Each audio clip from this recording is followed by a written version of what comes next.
Well, one of China's top military generals has been removed from power as part of an ongoing anti-corruption campaign led by President Xi Jinping.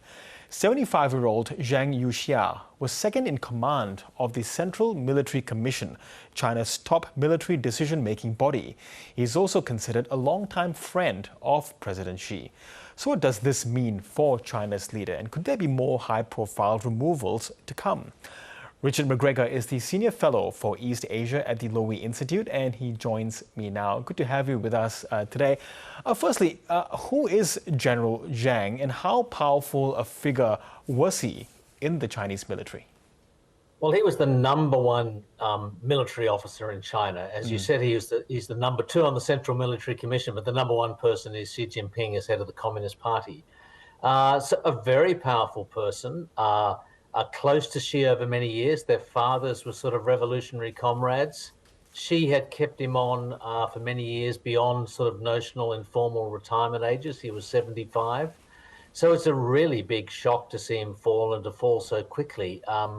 And I guess there was the issue of corruption. But I think the bigger issue is that he seems to have challenged Xi Jinping's authority. And that's a big no-no, particularly when it comes to the military on many levels.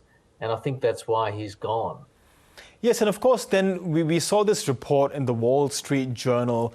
It's reporting that the general had leaked China's nuclear secrets or parts of it to the US. So it's a very serious allegation, this one. Will this ever be investigated? Will the investigation see the light of day? And as you mentioned, are there more to this than these allegations? Well, I guess the first question about the Wall Street Journal report is it true? And I think it's only appeared in the Wall Street Journal. I have great respect for the two reporters who wrote the story, but I would advise skepticism on that. General Zhang is never alone with the Americans in any format at all. It's very hard to know how that might have happened. Even if he were accused of that, as is alleged in an internal meeting, it might have just been told to people to sort of stir up anger against him. In other words, to reinforce Xi's position to topple this guy. So it might be true. It would be astounding if it were true. Let's see what happens after the investigation. Of course, China doesn't have open investigations. There'll be no open trial. The only information released is what they decide to release. Yes. And was General Zhang, as you mentioned, the top military officer there behind Xi Jinping, was he ever a threat to the Chinese president? Well, one wouldn't have thought so because Xi is such a powerful figure, but I don't know whether he was a threat. But he certainly seems to have challenged Xi. Now, Xi, you asked earlier, will other senior generals fall? Well, most of them have fallen. There were, out of the 6 senior generals on the Central Military Commission appointed at the end of 2022, 5 are gone. So there's nobody more senior who can actually fall. Zhang appears to, Xi has been very unhappy with the military for a long time about corruption. He's been very unhappy with the military for not building itself into a sort of, a bigger fighting force despite all their capabilities. But he also doesn't seem to, he seems to have lost confidence in Zhang because Zhang was building his own empire in the military and not doing what Xi wanted. And that's an absolute no-no as far as Xi Jinping goes. Yes, and I do wonder, these past few years, we have seen, as you mentioned, many purges in the military ranks.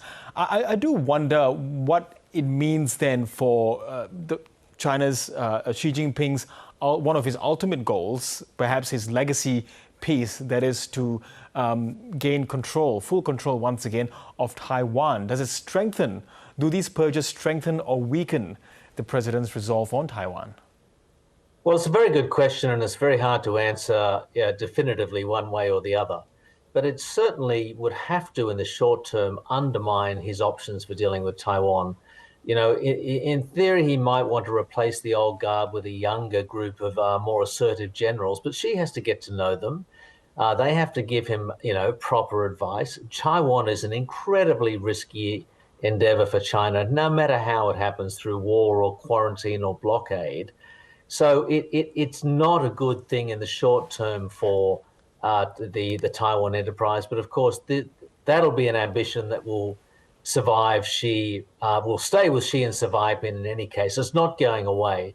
But you can't think that getting rid of 5 of your 6 top generals is, you've annihilated the high command, is going to bring the Taiwan contingency on any faster.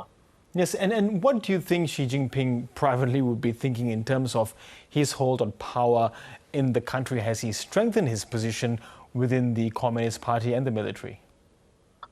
Once again, that's hard to answer. There are no objective signs that Xi is in any trouble. We always get lots of rumors out of China. It's always best to be cautious about them. But I just think that this shows it's a display of strength. Yes, he can get rid of all these people. Yes, he can appoint his own people. Once again, by the way, everybody there was already appointed by him. It's a display of frustration by Xi with the military. It must put everybody else on edge, because if these guys can go, anybody can go. Nobody is safe. So it might make everybody pull up their socks, but it might turn everybody into yes men as well. They'll just nod along with the leader. So I don't think it's a positive sign for Xi Jinping at all. Yeah, fascinating times there for China and what it means for its ultimate military ambitions. And Richard McGregor, really appreciate your analysis today. Thank you so much. Thank you.